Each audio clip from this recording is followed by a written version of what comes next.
Salutări și bine v-am găsit la ultimul, dar nu cel din urmă, episod din The Culture Podcast. Astăzi este un episod puțin mai special, din câte puteți observa, este un format fizic, ca să fie discuția puțin mai autentică și mai apropiată. O avem astăzi alături de noi pe doamna Diana Slav, care este ghid turistic în Constanța, pentru a discuta puțin despre background-ul cultural al orașului. Cum privesc tinerii toată istoria orașului Constanța și, nu în ultimul rând, despre cultură și cum putem apropia tinerii de această sferă. Așa că bine ați venit și vă mulțumim mult de tot că ne-ați acceptat invitația. Bine v-am găsit, vă mulțumesc și eu mult de invitație. Nu mi-am dat seama că este premieră, primul podcast pe care îl facem față în față. Pe care îl faceți voi, că și pentru mine de altfel este, dacă stau să mă gândesc bine. Ultimele într-adevăr au fost făcute telefonic, sub formă de intervenții sau acele conferințe, că toată lumea a făcut conferințe. Cred că deja am început să nu le mai suportăm așa, mulți dintre noi. Clar. Hai să începem cu niște lucruri poate puțin mai generale. Ce puteți să ne spuneți despre dumneavoastră? De unde pasiunea pentru a ghida oamenii prin oraș? Despre activitatea dumneavoastră? Da. Asta ar putea să fie așa, știi, ca un fel de discurs de genul, un fel de TEDx sau un fel de motivațional, în ideea în care oricând poți să-ți găsești pasiunea și să-ți schimbi un fel de 180 de grade până la urmă ritmul vieții pe care l-aveai până în momentul respectiv. Pentru că eu sunt de fapt născută în Mangalia și am absolvit facultatea de drept, iar liceul nu avea nicio treabă și ăla era liceu de profil real fizică-chimie. Deci din start m-am dus așa pe niște direcții foarte diferite, dar au prins bine, fiecare bucățică în parte, pentru că fiecare mi-a oferit o bază de cunoștințe. Pasiunea mea a fost din copilărie, într-adevăr, pe istorie, pe legende, pe povești, și combinat evident și cu geografia. Și mie îmi plăceau clădirile frumoase și mă uitam la ele că sigur e clădire veche și frumoasă și are o poveste în spate. Dar nu știam atunci să caut mai multe pe direcția aceasta.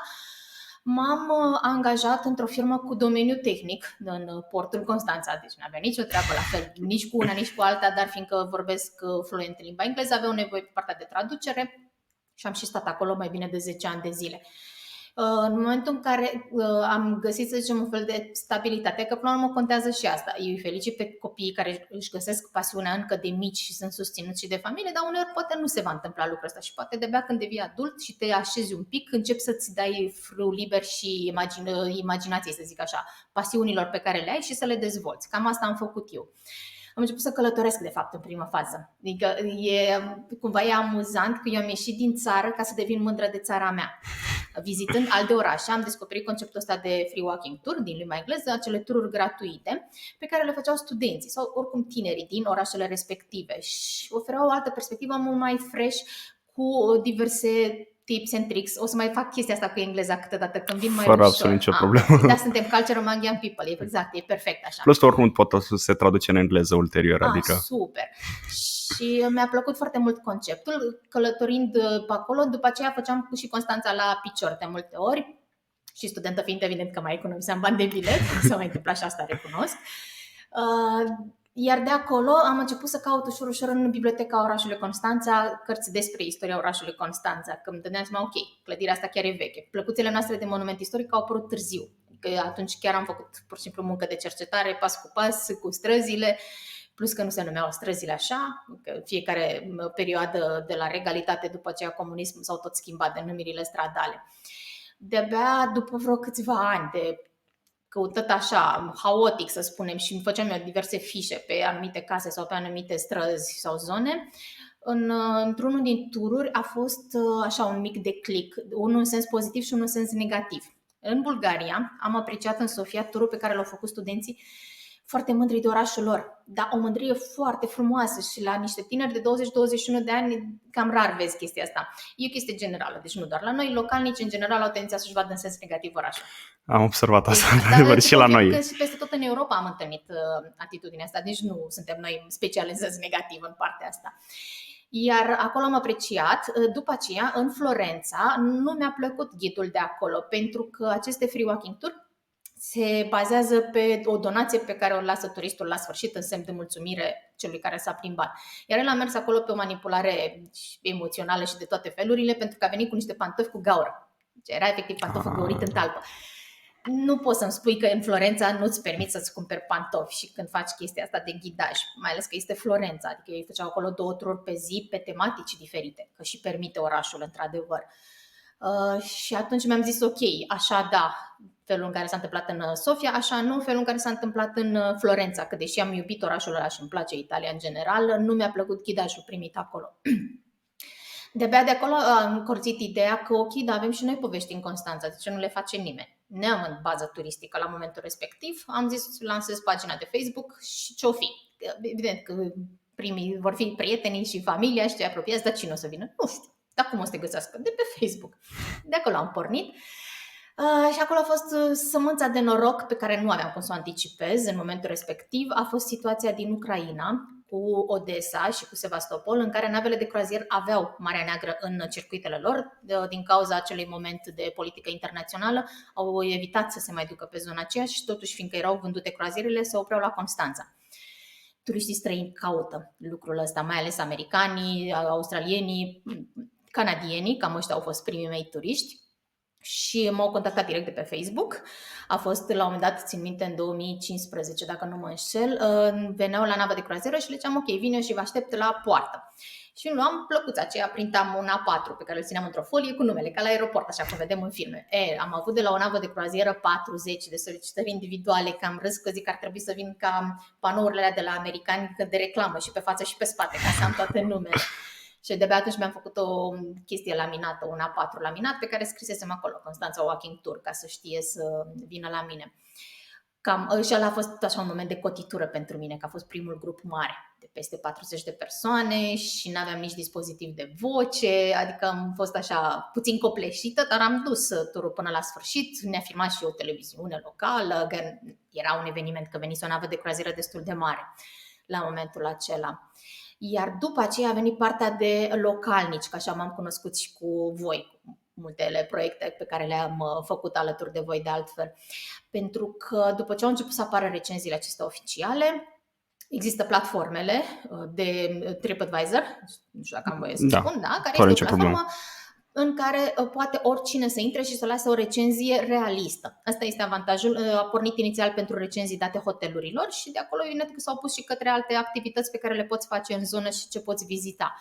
Și asta este partea bună pe TripAdvisor, că oamenii le lasă în mod sincer. Nu e că e camera aia atât de mare cum ți-a pozat-o hotelul, că vezi că de fapt este cam mică, este cam prăfuită, e departe de stație și așa mai departe. Da, știu că există mai multe platforme de genul, știu că e și Yelp. Da. Și au apărut oricum mai multe. Mai sunt, era și Couchsurfing. Da, și Couchsurfing. Exact, da, Booking-ul nu avea, din câte știu, pe activități, Booking-ul avea în continuare doar pe partea hotelieră. Da, am impresia că au încercat la un dat să adauge și chestii de genul ăsta. Mă contactaseră și pe mine, exact. Dar nu mai știu. Bine, și între timp au apărut și diverse alte platforme, dar nu neapărat pentru recenzii, cât pentru a închiria sau pentru a căuta ce activități poți face în orașul respectiv, că și pe mine au început să mă contacteze cei care au inițiat aceste platforme. Dar pe partea cu localnicii, de aici prietenii care inițial au zis, da, cine o să-ți vină, ok, au venit, bravo ție, și au văzut recenziile de pe TripAdvisor care erau extraordinar de pozitive, adică nu doar că era bine, era foarte laudativ totul acolo. Și de-aia spuneam de partea cu localnicii care văd orașul în sens negativ. Dar ce le arăți? Că orașul nostru nu e așa de frumos. Și în momentul ăla m-am schimbat și mi-am schimbat un pic și discursul, evident, de prezentare al orașului, în care le-am zis, ok, hai la un tur cu mine. Și îți arăt eu poveștile cum le văd eu cu ochii mei. Eu mai râd eu cu Sfânta Treime, că eu sunt mioapă, stângace și cu platfos. Și atunci, da, eu am altă perspectivă, se pare, asupra lumii. Au început să-și cheme alți prieteni și la un dat mi-am dat seama că ok, trebuie să mai organizez și eu un pic programul de lucru și am creat acele evenimente de pe Facebook cu participare și alea se puteau distribui în mod organic și chiar au avut succes, de alea mi-e dor, recunosc și acum. Secundar au apărut și partea de tururi cu copii, la fel și de asta mi-e dor pentru că școala online nu mai permite momentan școala altfel. Cei care veniseră adulți localnici au întrebat, dar nu vrei să vii și cu copilul? Și atunci am adaptat iarăși poveștile pentru nivelul lor de copii. Adică începând, bine, eu recomand cam de pe la clasa a 3-a, de pe la 9-10 ani. Ceilalți mici la un moment dat se plictisesc, pentru că asta este, e normal. Clar. Pentru ei după ce găseam niște mici ghicitori, niște mici provocări, dar nu mai puneam atât de mult accent pe prea multe povești, că se trebuiau lăsați să se joace, că era un spațiu liber. Și cam de acolo am pornit, adică de la turiști m-am întors către casă, cum ar veni către ei mei și către localnici. Am înțeles. Deci cumva a pornit din afară, ați văzut în altă parte și ați încercat să faceți fenomenul ăsta cumva și la noi la Constanța. Am înțeles că inițial ați avut o mică reticență probabil din partea apropiaților, dar vreau să vă întreb ulterior cum ați văzut această mișcare de free walking tour, pentru că din ce știu este un lucru inedit, cel puțin la noi în Constanța, și vreau să vă întreb cum a fost primită de publicul larg și cu precădere de tineri. N-au fost tinerii primii care au îmbrățișat ideea, să spun așa, au fost deja adulții, cei maturi sau chiar și persoanele în vârstă, foarte entuziaști de altfel, și mi-a arătat cineva la un moment dat la un tur din acesta dedicat localnicilor o fotografie de început și una de sfârșit. Și acolo era un foarte puternic limbaj non-verbal, pentru că la început, la punctul de întâlnire, când făceam eu prezentările și toate cele, erau cu mâinile încrucișate. Întâmplarea a făcut că a făcut fotografii exact pe aceleași persoane, mi-a făcut comparație. Și știm că mâinile încrucișate sunt acea lipsă de încredere, de deschidere, până asculți să te fie convins. Sceptici. Exact, că nu era încă convins de povestea pe care urmează să le livrez eu. Iar la sfârșit, la poza de final pe faleză, pentru că acolo închei turul, aceleași persoane erau lângă mine, brațele desfăcute și toată lumea zâmbea. Și acolo s-a văzut și mi-a plăcut foarte multe persoane, în special cei de vârsta bunicilor noștri, să spunem. Am avut participanți 70-80 de ani și nu odată și m-am bucurat foarte mult că au putut veni, care la final au spus că s-au simțit turiști la ei acasă. Mi s-a părut așa cea mai frumoasă formă de apreciere pe care mi-o pot oferi în momentul respectiv. Am înțeles. Dacă ar fi să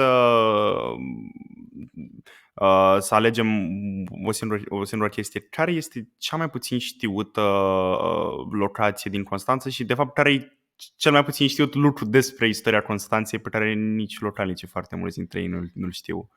Surprinzător sunt multe. Eu într-adevăr am comasat poveștile, foarte rar m-am dus în afara acestei zone. Eu le pornesc de la harta așezărilor antice din parcul arheologic, de la primărie, exact, pentru că este și un punct ușor de accesibil, indiferent din ce zona orașului ar veni cineva, și mă axez, să zicem, pe mijloacele de transport în comun, că nu vine toată lumea neapărat cu mașina, și încheiem pe faleză. Iar zona asta de peninsulă este centrul vechi al orașului Constanța. Acolo, de fapt, sunt adunate toate poveștile orașului Constanța și recunosc că și eu, când am început, oficial am lăsat în 2013 pagina și cam din 2014-15 a explodat, să spunem, ca proiect.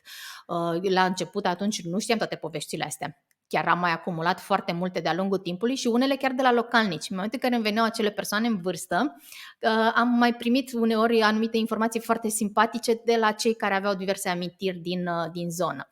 Și atunci, cu siguranță, sunt și acum încă secrete pe care eu aproape sigur încă nu le cunosc. Pentru cei curioși există niște cărți foarte mari, sunt unele efectiv de alea de măsuță de cafea, ca să zic așa, și groase, și altele mai istorice și cu foarte multă istorie comasată acolo, ale doamnei Dona Păuleanu, fosta doamnă director de la Muzeul de Artă, care știm că din păcate am pierdut-o în preajma Crăciunului pe motivul COVID-ului. Da. Dânsa are niște cărți foarte bune acolo. Una chiar așa se și numește, Peninsula Misterioasă. Nici eu n-am reușit încă să o parcurg. Recunosc că cumva mi-aloc timp ca să asimilez informația, că uneori am tendința să citesc în diagonală. Și în perioada asta sunt și eu chiar masterand aici la universitate. Și încă mai descoper povești noi. Acum, în perioada pandemiei, asta a fost un element bun pentru mine. Am mai citit încă o carte dedicată și am aflat foarte multe secrete, să spunem, ale dezvoltării stațiunii Mamaia, pentru că nu mă dedicasem până acum studiului din punctul ăsta de vedere. Uite, spre exemplu, zona Abator, cum o știm noi în Constanța, care este după gară, plecarea spre Mangalia, să spunem așa. Zona aia se numea zona la vii. Deci cândva acolo erau niște vii, de viță de vie, și de aia avem și un alt cartier care se numește Viile Noi. Da. Exact. Da, adică în momentul în care afli chestiile astea, dintr-o dată poți să faci aceste asocieri. La zona asta, zona Abator, fostă vii, acolo au fost plajele într-o perioadă. Acum vreo 800 de ani, să zicem, pe la 1900, cu aproximație. Iar noi știm că Marea Neagră are acei curenți foarte puternici care mănâncă malul. Noi nu avem neapărat mare, dar curenții ăștia dau și numele simbolic de Mare Neagră, pentru că mulți marinari și-au pierdut viața din acest motiv. Iar la plaja respectivă se tot crea o așezare, se numeau se venea la băi de mare. se plătea taxă de baie, era stațiune balneoclimaterică din punctul ăsta de vedere, numai că portul Constanța începuse să se extindă și era o problemă că se plângeau doamnele și acolo și în zona începutului de plajă modernă unde erau Duduia și Tataia, marinarii notau să le vadă pe doamne când intră în apă. Nu-ți închipui, costumele lor de baie nu erau cele pe care le avem noi în zilele noastre. Da, Costumele atunci de baie erau erau mult de mai- lână, de la gât și cel mai scurt erau până la genunchi, uneori erau chiar până la gleznă. Mult mai conservatoare. Foarte, foarte conservatoare, exact, și foarte pudice și erau deranjate de acești marinari care tot veneau și nici nu aveau ce să le facă, evident. Iar la undeva pe la 1905, primarul care era la momentul respectiv, Ion Bănescu, are bustul în fața primăriei din zilele noastre. Da. A fost un om foarte vizionar, deci el chiar a modernizat Constanța la momentul respectiv, a făcut un act de curaj spre inconștiență, am putea spune, pentru că el și-a dat seama că nu mai are rost să investească în fiecare iarnă, sau în fiecare început de sezon din cauza iernii în zona aceea de la Vii, că se va extinde cu siguranță orașul și deja văzuse potențialul Mamaiei. Nu exista nimic atunci, se spunea la Dune în zona respectivă, orașul nici nu se întindea până acolo la momentul acela și în perioada respectivă era o linie de cale ferată care pleca din zona parcului arheologic de la primărie din zilele noastre, pentru că ăla era parcul Gării, calea ferată se ducea până la Vii. Făcea o oră și un pic, atât de încet mergea trenul, adică citisem un alt jurnal în care spuneau că efectiv de multe ori coborau oamenii și făceau niște pași pe lângă, mai fumau o țigară, iar urcau înapoi în tren, atât de încet mergea. Iar atunci el a vrut să mute în toată zona asta de băi, în zona aceea Mamaia, suficient de departe de oraș ca să se dezvolte și la fel și de portul comercial, industrial care deja se dezvoltase. Consiliul Local nu i-a aprobat propunerea de proiect și a demontat noaptea linia de cale ferată dinspre Vii, pe care a dus-o în partea elaltă înspre Mamaia. Gara din Mamaia era în zona hotelului Rex din zilele noastre. Iar atunci, în 1905 și 1906, 1906 a fost oficial anul deschiderii, dar ei porniseră din 1905 și fiind stațiune cu taxă de baie, se știa exact evidența persoanelor care intră. Populația Constanței era undeva la 16.000 de locuitori, iar ei în 1906, din iunie până în septembrie, deci în 4 luni, o perioadă foarte scurtă, au avut 48.000 de vizitatori. Deci asta arată succesul imens pe care l-a avut într-o perioadă atât de scurtă. Triplul populației pe care o aveau efectiv acolo. Și după aceea presupun că există, dar asta a fost așa de deschidere și atunci a avut acest impact. Era comparată cu marile stațiuni de la mare, de pe coasta Mării Mediterane, să spunem, Oni sau Ibiza din zilele noastre, ceva de genul ăsta, da. De genul ăsta, uite, este o poveste de care nici eu nu știam și am aflat-o acum recent. Și prin peninsulă, cu siguranță, încă ar mai fi de descoperit. De peninsulă se leagă foarte multe legende urbane din ce am auzit, mai ales în zona aceea, Casa cu Lei, Hotel Intim. Da. Cred că și față de moschee, o chestie pe care am aflat-o recent, recent și de care am rămas absolut surprins, este că la noi, la moschee, este cel mai mare covor țesut de mână vreodată, care a fost țesut pe Adacale. Nu chiar, dar este într-adevăr unul din cele mai mari, nu este cel mai mare, dar este unul din cele mai mari, este adus de pe insula Adacaleh. Insula Adacaleh era de la Porțile de Fier. Da, la Porțile de Fier și au scufundat exact după construcția. Când urmau să facă Porțile de Fier și urma să se scufunde insula, au preferat să salveze covorul. Covorul fusese dăruit de sultanul Abdulaziz pentru acea moschee și au vrut să-l aducă aici. El, într-adevăr, este unul din cele mai mari și, într-adevăr, complet făcut de mână. Ei numai așa făceau în perioada Imperiului Otoman, complet desfășurat, ar avea peste 100 de metri pătrați și cântărește 490 de kilograme.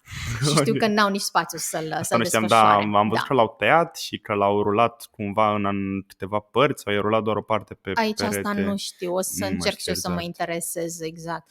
Eu îmi făceam griji văzându-l tot timpul rulat, că știu că putrezește țesătura și că ar trebui cumva aerisită sau tratată sau întreținută și nici asta nu știu cum se face acolo.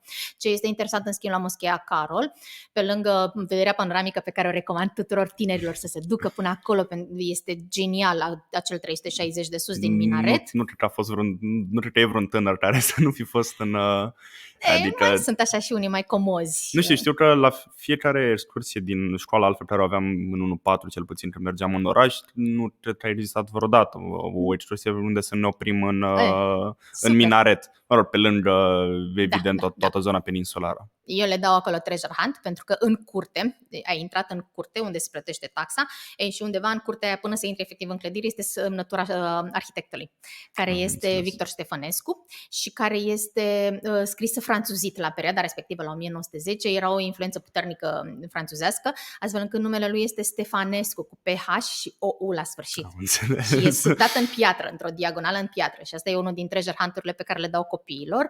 De asemenea, are un record acea moschee. Este moschee construită la 1910. Asta înseamnă că nu mai eram în Imperiul Otoman. Noi nu mai eram obligați să construim moschei. Regele Carol a construit-o în semn de mulțumire pentru comunitatea musulmană din zonă. Noi știm aici în Constanța că noi prin musulmani ne referim și la turci și la tătari. Da, știu că în orașul nostru este unul dintre orașele cu cea mai mare prezență a... Toată Dobrogea. Da. 90% din comunitatea musulmană se găsește în Dobrogea, de altfel. Ăsta a fost și motivul pentru care regele Carol a vrut să construiască această moschee în semn de mulțumire. El a pus piatra de fundație. Ceea ce o face, că atunci și musulmanii au denumit-o Moscheea Regelui Carol, Moscheea Regală. Este singura moschee din lume cu nume de non-musulman, de păgân din punctul lor de vedere, denumită în onoarea regelui Carol. Iar al doilea treasure hunt pe care îl dau și adulților, de altfel, pentru că există acea telenovelă care a prins și nu e rău totuși că a prins, fiindcă i-a învățat foarte multă istorie pe cei care s-au uitat acolo, Suleiman Magnificul.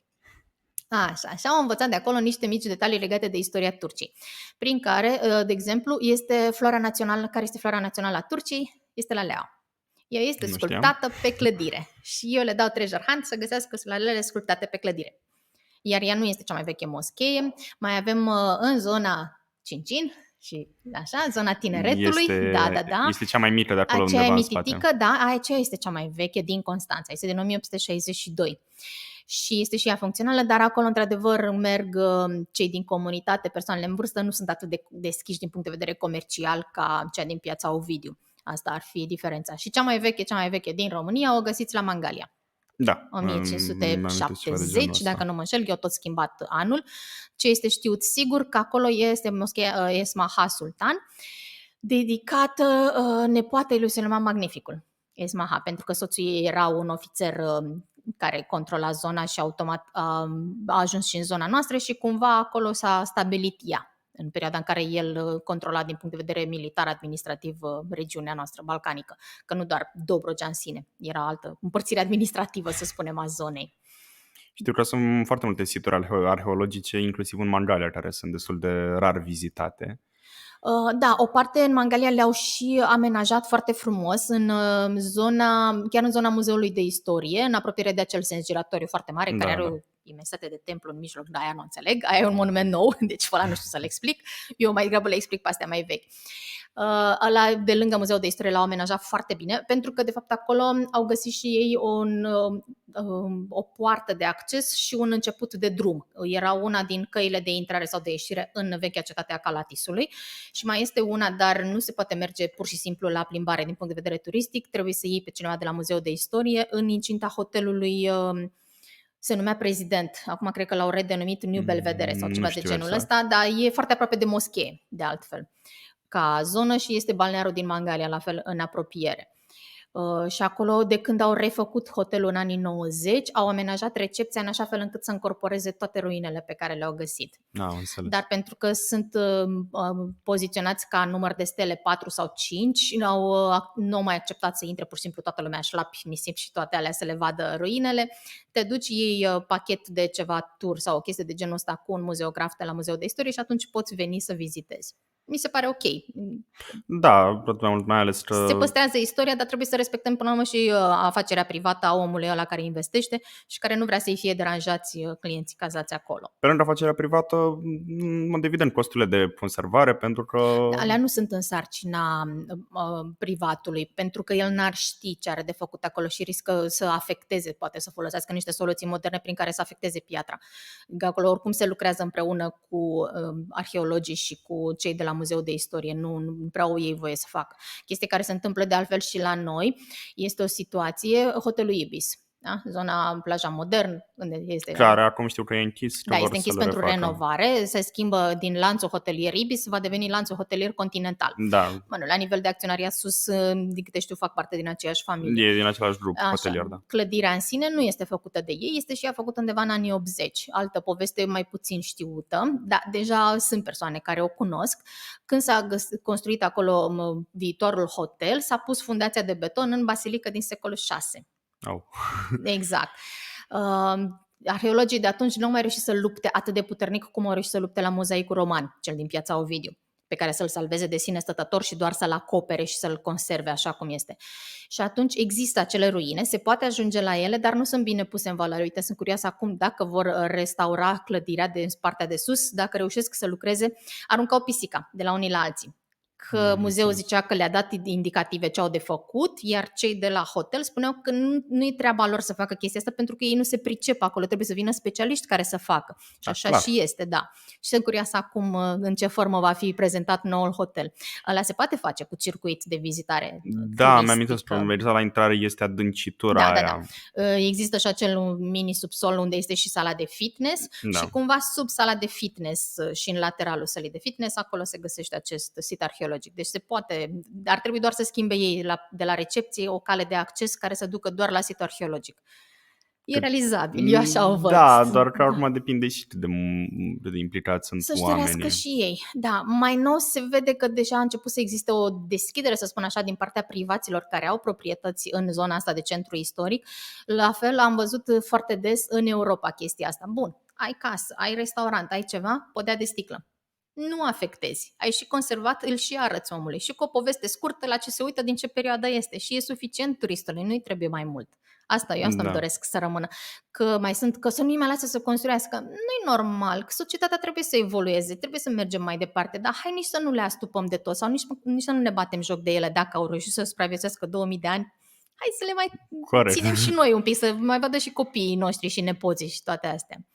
Ați spus ceva de edificiul roman cu mozaic, mai este, nu mai este? Adică, știu că ultima oară l-am văzut, eram destul de mic, acum nu știu dacă se mai intră.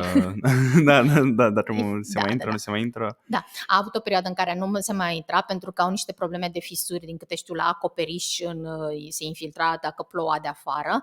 Am înțeles că s-au accesat niște fonduri europene prin Consiliul Județean. Tot ce e sit arheologic și muzee de istorie, toate din județ, aparțin de Consiliul Județean. Deci chiar dacă Muzeul de Istorie este în orașul Constanța, amplasat clădire și artefacte, el ca administrativ, ca fonduri, este luat în administrare de Consiliul Județean.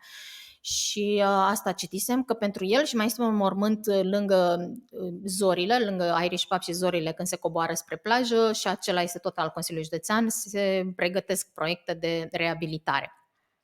Mozaicul ăla are și el o poveste simpatică, am putea spune, care are legătură cu regimul comunist. Nu cu Ceaușescu în sine, nu trebuie să le dăm toate neapărat în spinarea lui Ceaușescu, că până la urmă mai erau și alți oameni, poate uneori mai răi decât ei sau mai înguști, mai înculți și care nu voiau să accepte și să lase să meargă istoria mai departe. Și dacă ai observat, există un rând de blocuri acolo, care erau blocurile alea comuniste, cutiile de chibrituri, că așa se numeau ele, și de fapt ele sunt două blocuri care închid cumva piața dintr-o latură și din alta. Asta era o formă a comunismului de a bloca sau de a ascunde și în București de multe ori și de a distruge moștenirile rămase din perioada regalității. Și cam asta s-a întâmplat și la noi, de-aia ai văzut Casa cu Lei, pare un pic ascunsă în momentul ăsta și după aceea hotelul intim, toată strada. Mie îmi place strada respectivă foarte mult. Partea bună la acest bloc când s-a construit în 1962 este că atunci au trebuit să facă sistemul de canalizare, fundație și toate cele. Și s-au dus în Valea Portului, cum îi spunem noi. Și așa au descoperit acest mozaic, care era acoperit și mai erau doar acele ruine.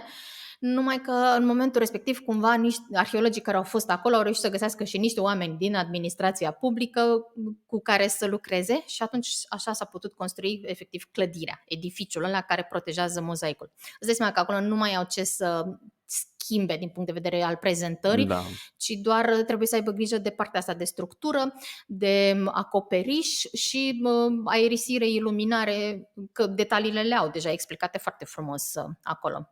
Adică poți să mai mergi.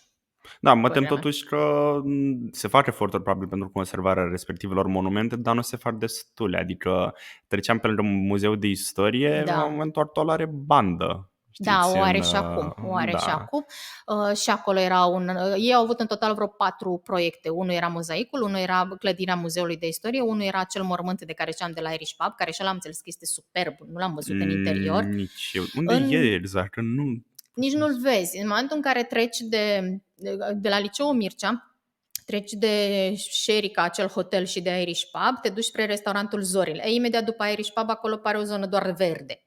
Da. În subverdeața aia, de fapt, este acest edificiu roman cu mozaic, care și el are o mică clădire, să spunem așa, ca un fel de cameră cu acoperiș și care îl protejează așa cum este. Știu că se coboară undeva și prin dreapta la Irish Pub, exact. Ceva de în genul ăla, dreapta, da, e ca o vale micuță acolo.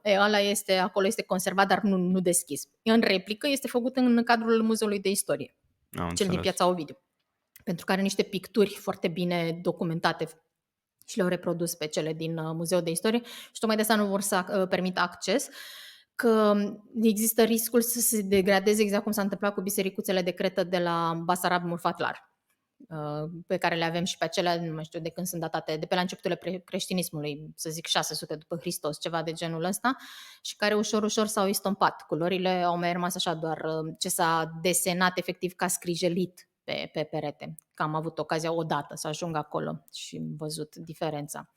Și acolo se poate salva mozaicul acela de la Irish Pub. Am văzut în Bulgaria sistemul în care s-a salvat un astfel de mormânt. Ei spun acolo că avea Valea Regilor. Au găsit o serie de... arătau ca niște dâmburi ele deasupra solului, să spun așa.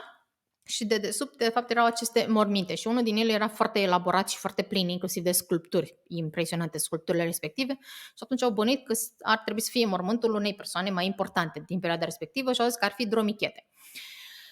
Și doar în ăla ne primeau, dar ne-au primit într-un... Acum, uite, făcând din cauza COVID-ului, făcând peste tot igienizarea asta, nu ni se mai pare nimic, dar pentru mine atunci a fost foarte interesant, pentru că am trecut printr-un tunel efectiv care ne-a curățat de diverse impurități cu care veneam de afară, am pus șoșon din aia de plastic în picioare, am pus cască, am pus halat și după aceea am intrat în mormânt.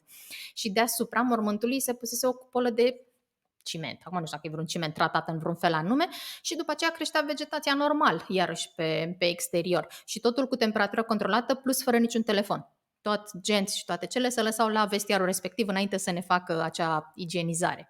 Deci ei au făcut-o din anii 80.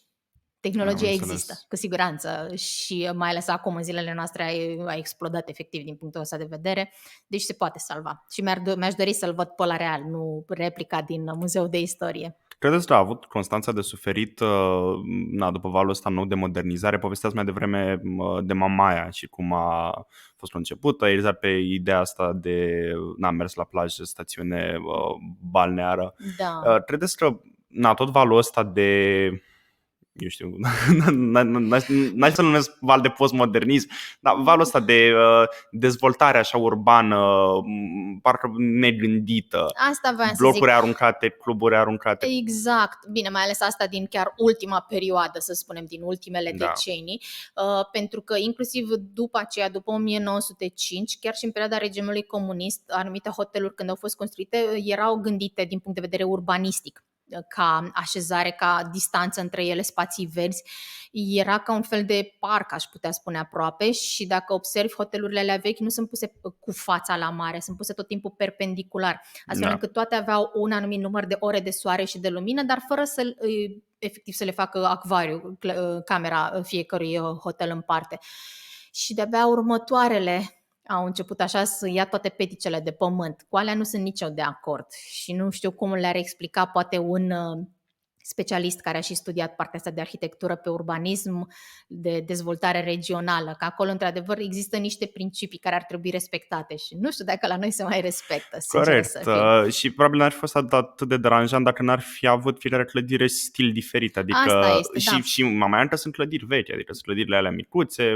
Da, sunt acele vile care au rămas din perioada regalității, pentru că în perioada interbelică familia regală venea la Mamaia, de aceea avem și acel palat al Reginei Maria, care și el este într-o stare de degradare avansată și cu niște probleme, din câte știu, din punct de vedere legal al înstrăinării imobilului. Am înțeles că s-a sesizat Ministerul Culturii. Și într-adevăr asta m-a deranjat și pe mine și diferența asta de regim de înălțime.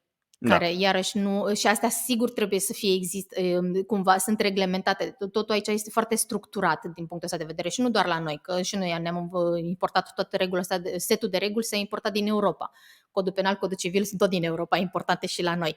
Și de-abia după aceea poate Asta adaptate. de când La regulamentele organice. 1848, exact, cam de atunci le-am luat, să spunem.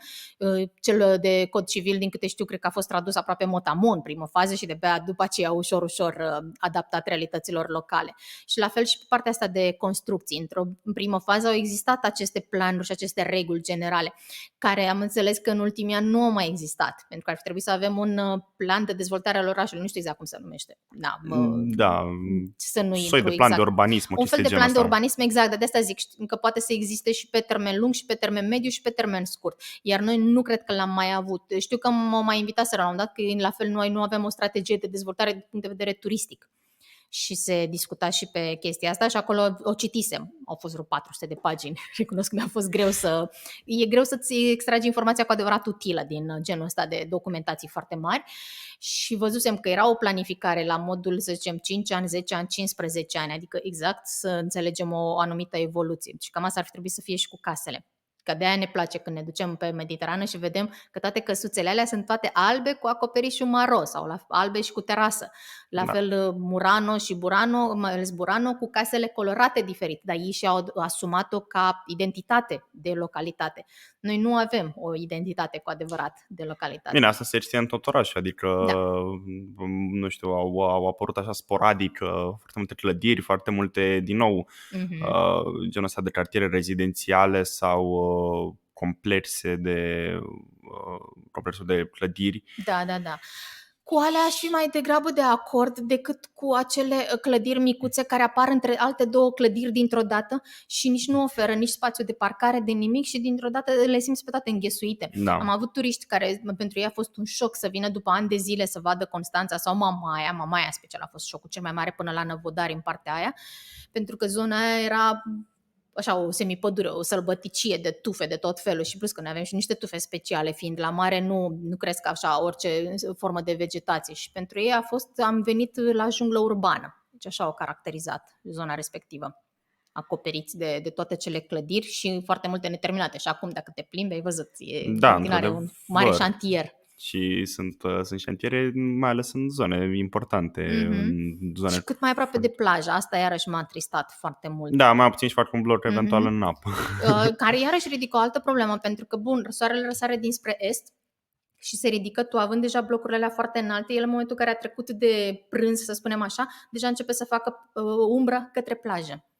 Și n-au gândit-o nici din perspectiva asta. Sau nu știu, nu i-a interesat, nu pot să-mi dau seama. Și personal mă îngrijorează foarte tare, mai ales vilele și blocurile construite, mai ales în zona de faleză nord, exact unde... la coastă. Da, exact la coastă. La zona costieră. Și acolo acolo e nisip, Da, nu știu cum și-au făcut întăritura ca fundație și ca astea, dar Dacă și-au făcut, adică mă gândesc, dacă o fi un cutremur de o magnitudine mai mare, să zici 6, 7, Doamne ferește, pe Richter. Eu sunt foarte optimist așa de felul meu și am să merg pe ideea că, bun, ăla care a comandat casa să locuiască în ea, ok, n-are ni idee exact ca și mine, dar tu oricum ești obligat să iei un arhitect și un inginer constructor. Da. Și mă gândesc eu așa că și inginerul la constructor și arhitectul nu și-ar pune totuși semnătura, pentru că ei sunt obligați, știi că își pun niște parafe speciale, nu și-ar fi pus semnătura pe o clădire cu risc foarte mare, adică cu siguranță au investit și au insistat la proprietarii respectivi că trebuie să-și facă probabil acele fundații, nu știu, bănuiesc. De-aia zic că tehnologia cu siguranță ajută. Dar așa, chiar că doar că n-am coborât și pe plajă cu casele, e un pic trist, într-adevăr. Da, și mai e o chestie așa care mă îngrijorează, foarte mare birocrație în reabilitarea clădirilor, mai ales din nou în zona peninsulară, adică am mers nu foarte de mult. Acum o lună maximum mergeam pe Tomis, pe partea pietonală, mă duceam în jos înspre Piața Ovidiu și bătea un vânt una puțin mai tare și cădeau pietre de pe o clădire. Motiv pentru care am sunat la poliția locală, în mod evident, ca orice cetățean responsabil, și am primit un răspuns oficial frumos în poștă, în care mi se spunea că proprietarul respectivei clădiri a fost somat, dar aparent în clădirea locuiesc persoane și asta schimba Da, ar cumva. fi de fapt două explicații acolo, că depinde de proprietatea asupra clădirii. O parte din clădiri sunt în proprietatea primăriei, au ei o regie, Da. DDP, nu știu cum, o chestie din asta. Și atunci este obligația lor să o reabiliteze. Deja s-au apucat.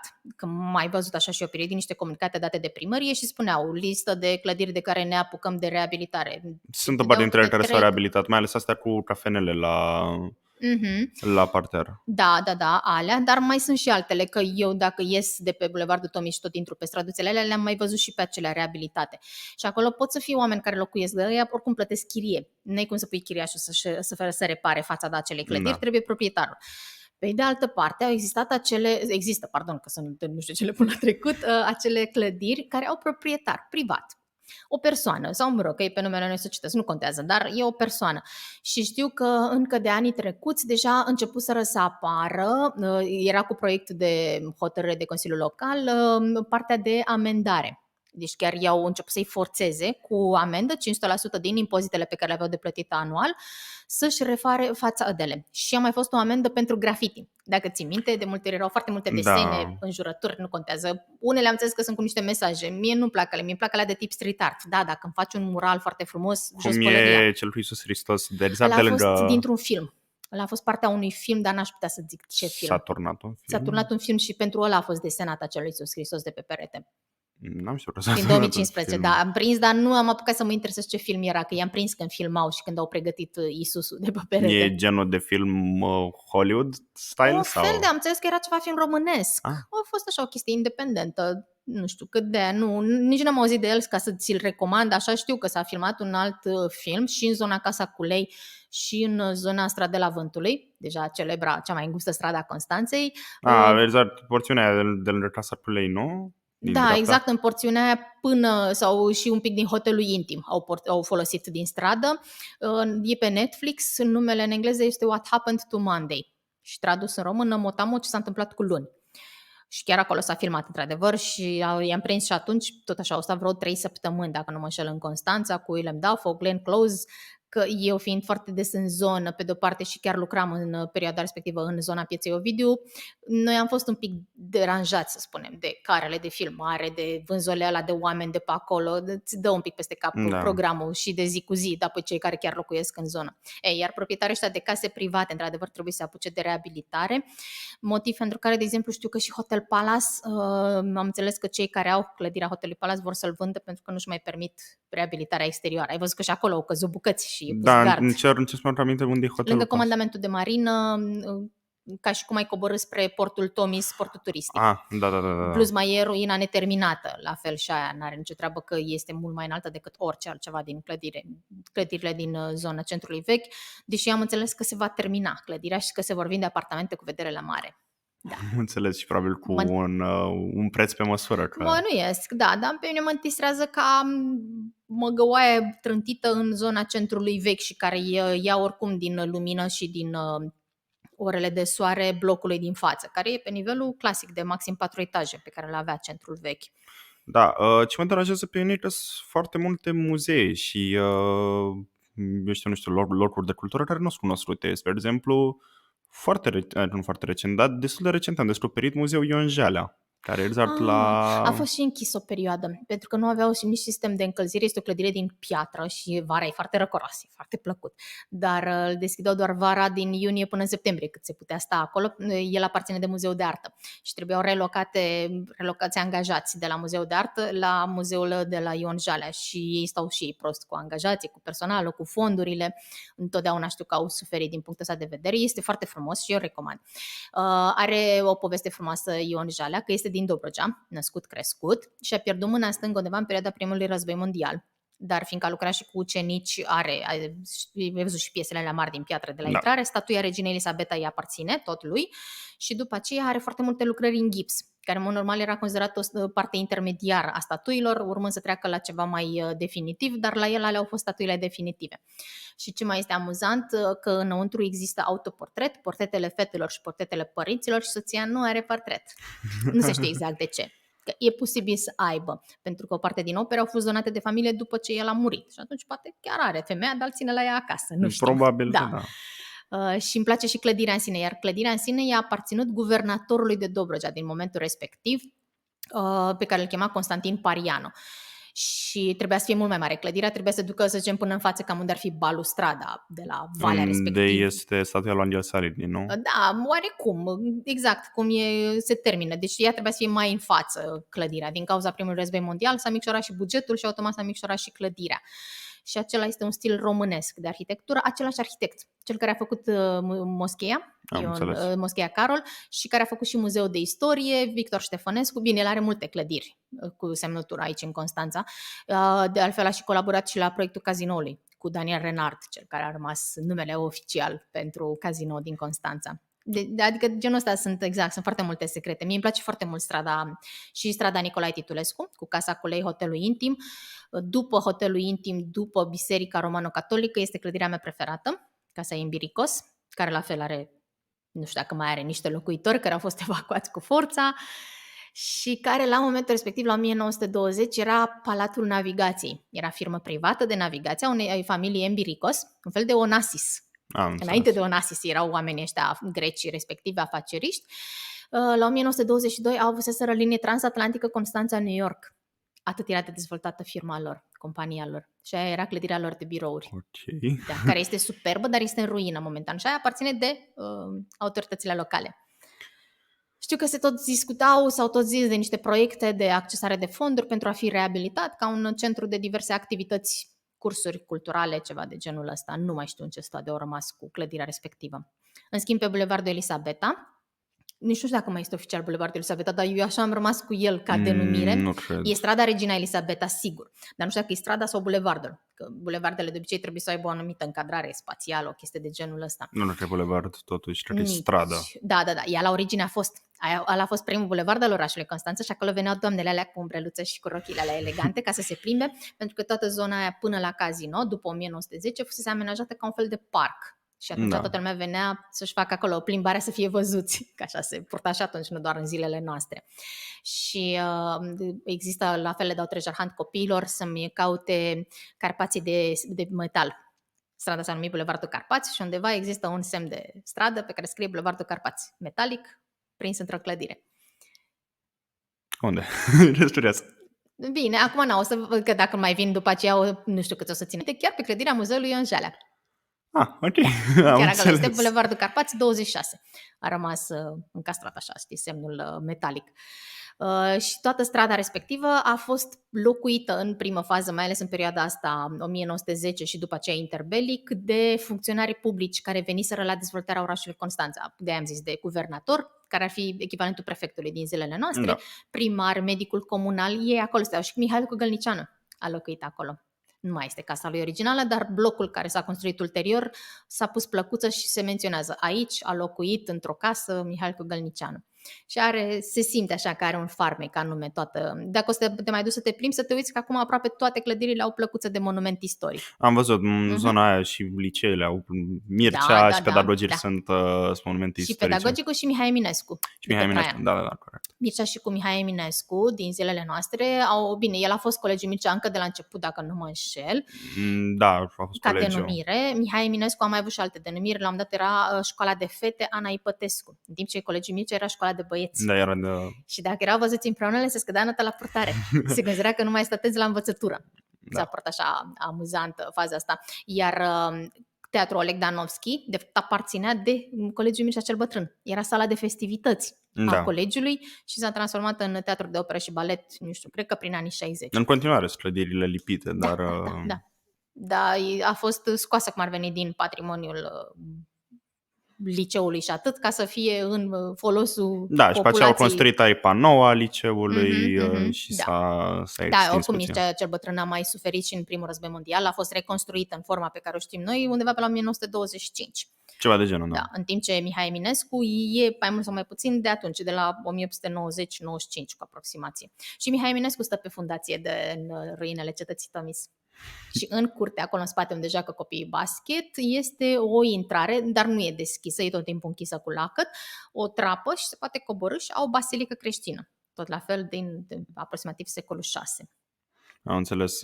Încă un fun fact pe care vreau să-l menționez. Ia să Pe strada Traian Erzar, după liceu, e un bloc cu Da, plăcuța memorială a lui Dan Spătaru, acolo a lui Dan da. Spătaru. N-am știut asta și mă stresează foarte tare că plăcuța e în spatele blocului, adică nu o vezi din bulevard, din stradă, când Da, treci da, pe da, acolo. nu știu exact, că au vrut să pună exact unde a locuit, o chestie de genul ăsta.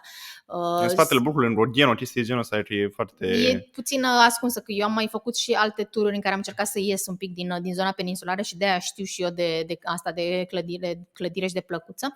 Plăcuțele respective au fost puse de comunitatea elenă, comunitatea greacă din Constanța, care a vrut să onoreze astfel de personalități care au locuit în Constanța, nu neapărat greci, că nu era neapărat interesul lor, dar ei sunt foarte pasionați de istorie și asta m-a făcut și pe mine ca periodic să fac trasee tematice doar pe moștenire greacă sau doar pe moștenire armeană. Avem foarte multe clădiri pe care le datorăm. Teatrul de stat, cum îl știm noi, Teatrul Fantaziu, tot grecilor li se datorează, Demostene Tranulis, un om de afaceri grec, l-a construit și discursul inaugural l-a ținut Nicolae Iorga. Înțeles că și el a fi avut niște rădăcini grecești după mamă sau ceva de genul acesta. Jean Constantin, la fel, avem odată fostul cinematograf Republica, Centrul Cultural, Jean Constantin, iar el a locuit puțin mai aproape, tot de acolo de la Republica, doar traversezi strada ca și cum te duci spre gară și este plăcuța pe clădire, în casa în care a locuit el, până în ultima clipă. Și mai sunt astfel de plăcuțe. Există clar, și Intimul cu Mihai Eminescu. Dar Mihai Eminescu nu a stat în clădirea aia.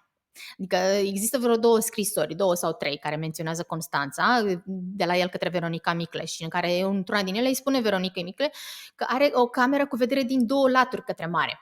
Adică ar trebui să aibă ferestre și de o parte și de alta care să se vadă către mare. Și gândindu-te tocmai la hotelul Intim, îți dai seama că nu are încadrarea respectivă. Hotelul pe care l-avem noi este din 1906. Mihai Eminescu a stat în altă clădire la 1882, care avea altă construcție, da. Era mediat în același loc? Așa sau? se pare, că era în același loc și pur și simplu ăsta s-a reconstruit pe spațiul respectiv și care inițial s-a numit Hotel Regina. Și acolo veneau să se cazeze niște domnișoare de la București care se cazau de multe ori sub nume fals să se întâlnească cu domnii generoși. Se știa că la mare se pot relaxa, să spunem, regulile stricte ale societății și era nu neapărat acceptată, dar tolerată și cunoscută. De altfel, această activitatea a domnilor să aibă diverse alte întâlniri cu domnișoare. Am înțeles, era normalizat adulterul până la urmă. Era foarte cunoscută chestia asta, presa mondenă menționa foarte des chestia asta, plus prostituția. Prostituția a fost legală până în 1947. Și nu se întâmpla neapărat în hotelul Intim, dar se întâmpla în zonă. Acolo erau mai multe hoteluri de lux și atunci se ofereau și astfel de activități. Și nu numai la noi. Toate orașele care după ce erau port, la Dunăre, la fluviu, să zicem, la mare, la o apă, aveau și genul ăsta de activități de oferit, începând cu marinare și trecând până la ofițeri. Da, și oricum Constanța a fost văzută mereu ca un oraș al distracției. Adică... Da. De să zic, venirea la mare întotdeauna echivalea cu relaxarea regulilor. Și că ceva de genul aproape totul este permis, o chestie de genul ăsta. Un fel de tărâm fără duinței. Cam așa, da. Nu există pedeapsă, știi, pentru ceea ce se întâmplă acolo, o chestie din asta. Te duci doar să te distrezi fără alte consecințe. Brăila are și acum strada felinarelor. Exact pe același sistem al Amsterdamului, cu felinarele pe care le puneau domnișoarele să arate că este disponibilă fata din camera respectivă. Un fel de Red Light Boulevard de România. Da. Am avut și noi și în zona peninsulară și am mai avut bordelurile de rând și găsisem la un moment dat o fotografie de arhivă și nu am salvat-o, regulamentul de funcționare și de asemenea un articol din presă în care strada cu Zavodă este paralelă cu Ștefan cel Mare. O să zicem așa, zona Tomis Mall, ca idee. Acolo erau bordelurile de rând. Dar nu erau numai bordeluri pe strada respectivă, erau și casele oamenilor. Da. Și soții, proprietarii caselor, au început să facă plângeri că le erau acostate soțiile sau fetele tinere pentru prestare de servicii din această perspectivă și ar fi vrut să fie marcate cumva casele sau fetele care prestează astfel de servicii. Adică era așa, uneori se mai ridicau niște mici probleme, dar inerente până la urmă, să spunem, da. Și ulterior, a apărut felinarul roșu. Da, ceva de genul ăsta. Și avea un regulament foarte strict cu matroană, niciodată bărbat, să spunem, manager, director al stabilimentului, cu 30% din încasări care se opreau sub formă de taxe și un carnet de sănătate. Era un carnet pe care trebuia să-l vizeze săptămânal la medic. Dacă nu aveau ștampila aia, nu aveau voie să profeseze. Puteau să fie sub diverse forme de medicații și atunci se făcea o mențiune în carnet sau îi dădea un carnet roșu, am înțeles, o filă specială, sau dacă era grav bolnavă, nu mai primea și trebuia să se facă bine și să se mai ducă o dată la vizită medicală cu Probabil fiind și confirmare. perioada în care foarte multe boli erau incurabile, se murea pe capete de la tuberculoză, Da, de la... păi și Eminescu, ca diagnostic oficial, a fost sifilisul, care s-a răspândit în organism nefiind tratat. Că ei atunci considerau că apa de mare sau, mă rog, aerul salin vindecă orice, și tuberculoza, și leucemia, și toate cele. A mai fost un film românesc, filmat tot în zona peninsulară și chiar pe Stradela Vântului, și am văzut scena aia și nu știu cum au încăput, cu camere, cu cameramani, cu... Scena era că doi bărbați cu targa îl cărau pe actorul principal, cum ar veni, pe Stradela Vântului, într-una din case. Și acolo scările alea sunt micuțe și în spirală și din astea. Și de aia zic să fii și cu camera de filmat și cu acțiunea și cu toate alea. Da, cred că a fost interesant. Și cartea respectivă se cheamă Inimi cicatrizate. Am înțeles că este tristă, e puțin spus așa, cartea respectivă, despre acest tânăr care își povestește cum ar veni sub formă aproape de jurnal diagnosticul de leucemie și cum l-au dus părinții la mare, sperând că aerul marin o să-l facă bine. Și evident că nu. Da. Clar. Perioada respectivă încă nu se știa care sunt proprietățile curative de fapt ale mării și până unde poate și ea săraca să vindece sau ce anume. Da. Corect. Din nefericire, deși aș vrut atât de mult să continuăm discuția asta, cam acesta este timpul pe care l-avem acordat. Vă mulțumesc foarte mult pentru toate poveștile pe care ni le-ați împărtășit și invităm pe toți cei care ne urmăresc să participe la tururile organizate de dumneavoastră, să se documenteze, să afle cât mai mult despre orașul nostru, cât și despre istorie în general și despre locul orașele în care locuiesc, pentru că sunt foarte multe lucruri de aflat și unele foarte, foarte interesante. Eu le recomand exact să viziteze peste tot unde se duc, să caute, poate se face și la ei în oraș. Eu așa am și căutat de altfel, cu free tour, și puneam numele orașului în care voiam să mă duc. Și pentru invitația la mine, da, cu mare drag îi aștept. Chiar am avut recent, acum vreo săptămână, doi studenți de la Liga Studenților, de aici de la universitate, cu mesaj privat. Suntem limitați la grup de maxim 6 persoane, ceea ce și eu insist în perioada aceasta. Și când o fi mai liber, cu cea mai mare plăcere, de aștept să batem iarăși un record de grup cât mai mare de participare. Sigur, vă mulțumesc mult de tot. Și eu. Cam aici se termină episodul și cam aici se termină și The Culture Podcast. Vă mulțumim mult de tot că ne-ați urmărit și vă invităm să revedeți episoadele noastre. Mulțumim!